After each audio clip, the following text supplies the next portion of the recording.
Hi guys, आज हम पढ़ेंगे वात के 5 भेद या प्रकार अष्टांग हृदय के अनुसार। अष्टांग हृदय के रचयिता हैं आचार्य बागभट्ट, यानी कि आचार्य बागभट्ट के अनुसार। इससे पहले वाले वीडियोस में हम वात के 5 भेद या प्रकार आचार्य चरक और आचार्य सुश्रुत के अनुसार पढ़ चुके हैं। और उससे पहले वात पित्त कफ तीनों के कर्म, तीनों के गुण और तीनों के स्थान तीनों आचार्य के अनुसार आचार्य सुश्रुत, आचार्य चरक, आचार्य बागभट्ट के अनुसार पढ़ चुके हैं। और आयुर्वेद के अवतरण तीनों आचार्य के अनुसार और आयुर्वेद के प्रयोजन तीनों आचार्यों के अनुसार पढ़ चुके हैं। और स्वास्थ्य की परिभाषा आचार्य चरणों के साथ पढ़ चुके हैं। तो आप चैनल पे जाके वीडियोस चेक कर सकते हैं, सुन सकते हैं, रीड कर सकते हैं, राइट कर सकते हैं। जैसा आप चाहें वैसा कर सकते हैं, जैसा आपको कंफर्ट हो। ठीक है गाइस, तो अब श्लोक पर आते हैं। जो वात के 5 प्रकार हैं उनका जो श्लोक है आचार्य बागभट्ट के अनुसार उसको देखते हैं। प्राण आदि भेदात पंच आत्मा वायु। इसका रेफरेंस है अष्टांग हृदय सूत्र स्थान के 12 चैप्टर का 4th श्लोक, और 12 चैप्टर का नाम है दोष भेदीय अध्याय। तो श्लोक के प्रतीक शब्द का अर्थ देखते हैं। प्राण आदि, प्राण आदि मतलब प्राण, उदान, व्यान, समान एवं अपान भेद से वायु 5 प्रकार का होता है। अब प्राण वायु का श्लोक देखते हैं। प्राणो अत्र मूर्धगा उरा कंठचरो बुद्धि हृदय इंद्रिय चित्त धक स्टीवन छबतु उद्गार निश्वास अन्य प्रवेश कृत। इसका रेफरेंस है अष्टांग हृदय सूत्र स्थान के 12 चैप्टर का नाम है दोष भेदीय अध्याय, उसका 4th and 5th श्लोक। अब श्लोक के प्रतीक शब्द का अर्थ देखते हैं। प्राणो अत्र मूर्धगा, प्राण वायु मूर्धा में रहती हुई। उरा कंठ चरो, उरा कंठ एवं उरस में विचरण करती है। बुद्धि हृदय इंद्रिय चित्त धक, बुद्धि ये बुद्धि हृदय इंद्रिय एवं चित्त को धारण करती है। स्टीवन छबतु उद्गार निश्वास अन्य प्रवेशात, ये स्टीवन थूकना, छबतु छींक, उद्गार डकार, निश्वास उच्छ्वास तथा अन्न का प्रवेश निगलना आदि कर्म करता है। अब इसको थोड़ा एक्सप्लेन करते हैं। प्राणवायु मूर्धा में रहती हुई, किस में रहती है? हेड रीजन, मूर्धा में, सिर में। और कंठ एवं उरस में विचरण करती है। कंठ मतलब हमारा थ्रोट और उरस मतलब हमारा चेस्ट रीजन, उसमें विचरण करती है। ये बुद्धि हृदय इंद्रिय एवं चित्त को धारण करता है। ये बुद्धि यानी कि विजडम, हमारी जो विजडम है, हृदय मतलब हमारा हार्ट, और इंद्रिय मतलब हमारी जो एकादश इंद्रिय है, 5 कर्म इंद्रिय, 5 ज्ञान इंद्रिय, 1 उभेंद्रिय, जो कर्म इंद्रिय और ज्ञान इंद्रिय दोनों है, यानी कि मन एवं चित्त हमारी यानी कि हमारे मन को धारण करता है। तो इनके सारे फंक्शंस कौन करता है? प्राणवायु। ये स्टीवन मतलब स्पिटिंग, बार बार थूकना। छबतु मतलब स्नीजिंग, छींक। उद्गार मतलब डकार। और निश्वास उच्छ्वास मतलब इंस्पिरेशन और एक्सपिरेशन। तथा अन्न का प्रवेश मतलब निगलना। इनटेक ऑफ फूड, जो हम स्वेलिंग ऑफ फूड करते हैं, ये किसका कर्म है? प्राणवायु का। ठीक है, अब देखते हैं उदान वायु। उरा स्थान उदानस्य, स्थानम उदानस्य नासा नाभि गला शरेत वाक् प्रवृत्ति प्रयत्न ओजो वलवण स्मृति क्रिया। इसका रेफरेंस है अष्टांग हृदय सूत्र स्थान के 12 चैप्टर का 5th and 6th श्लोक। तो उदान वायु उरस, उदान वायु उदान से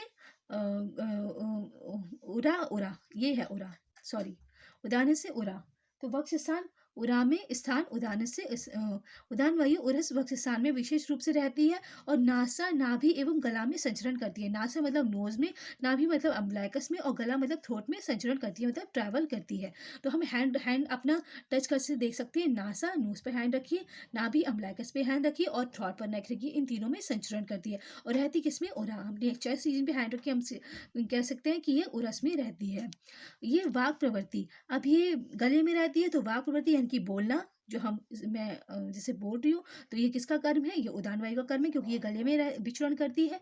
और प्रयत्न, जो हम एफर्ट्स करते हैं, वो भी उदान वायु का कर्म है। और ऊर्जा मतलब जो हमारा उत्साह होता है, एंथुजियाज्म, जील होती है, वो भी उदान वायु का कर्म है। बल सामर्थ्य मतलब जो हमारा स्ट्रेंथ है, जो हमारी स्ट्रेंथ है, वो भी उदान वायु का कर्म है। फिर है वर्ण मतलब हमारी जो स्किन का कलर है, कांति, वो भी उदान वायु का कर्म है। एवं स्मृति आदि कर्म, स्मृति मतलब हमारी मेमोरी जो है, वो भी उदान वायु का कर्म है। ठीक है गाइस, तो ये उदान वायु का कर्म है। अब हम देखते हैं व्यान वायु का कर्म। व्यान वायु व्यानो हृदय स्थिति कृत्सन देहचारी महाजवा महाजवा गत्य अपक्षेपण उत्क्षेपण निमेष उन्मेष उन्मेष अनादिका प्राय सर्वा क्रिया क्रिया तस्मिन प्रतिवधा शरीरणाम। इसका रेफरेंस है अष्टांग हृदय सूत्र स्थान के 12 चैप्टर का नाम है दोष वेदी अध्याय, उसका 6 और 7 श्लोक। अब ज्ञान वायु हृदय में रहता हुआ समस्त शरीर में संचरण करता है। हृदय में हृदय का फंक्शन कौन करता है, हृदय को धारण कौन करता है, प्राण वायु। लेकिन हृदय में रहता कौन है, व्यान वायु। व्यान वायु समस्त शरीर में संचरण करता है। व्यान वायु हृदय में रहती है और समस्त शरीर में संचरण करती है, कि पूरी शरीर में सर्कुलेशन करती है, सर्कुलेट करती है, क्योंकि ये प्राण वायु की अपेक्षा महाजव शीघ्र गति करता है, प्राण वायु से ज्यादा शीघ्र गति करता है, इसलिए इसको महाजवा कहा है। शरीर के समस्त अंगों को गतिशील करना, समस्त अंगों, पूरी बॉडी के अंगों, क्योंकि ये पूरी बॉडी में संचरण करती है तो ये पूरी बॉडी के अंगों को गतिशील करती है। अपक्षेपण मतलब अंगों को नीचे की ओर ले जाना। जैसे कि हम नीचे झुक रहे हैं तो ये अपक्षेपण कर रहे हैं, तो बेंड हो रहे हैं नीचे की तरफ, तो ये किसका कर्म है, व्यान वायु का। ऊपर की तरफ उठ रहे हैं तो ये भी कर्म है व्यान वायु का। नमेश आइस को क्लोज करें, उन्मेष आइस को ओपन करें, ये भी व्यान वायु का कर्म है। आदि तथा आदि शब्द से जमाई एवं अन्न स्वादन आदि कर्म करता है। जो हम जो से जमाई लेते हैं, यॉनिंग करते हैं, वो भी व्यान वायु का कर्म है। और अन्न स्वादन मतलब हम जो टेस्ट करते हैं फूड का, वो भी व्यान वायु का कर्म है। ठीक है, अब समान वायु के कर्म पे आते हैं। समानो अग्नि समीपस्था कोष्ठे चरति सर्वता अन्नम गृह्णति पचति विवेचति मुंचति। ये इसका रेफरेंस है अष्टांग हृदय सूत्र स्थान के 12 चैप्टर का 8 श्लोक। समान वायु अंतर अग्नि, जो हमारी जठराग्नि है, मेन अग्नि है, जो बॉडी की पाचक अग्नि है, उसके समीप रहती है, उसके नियरेस्ट रहती है। कौन रहती है, समान वायु।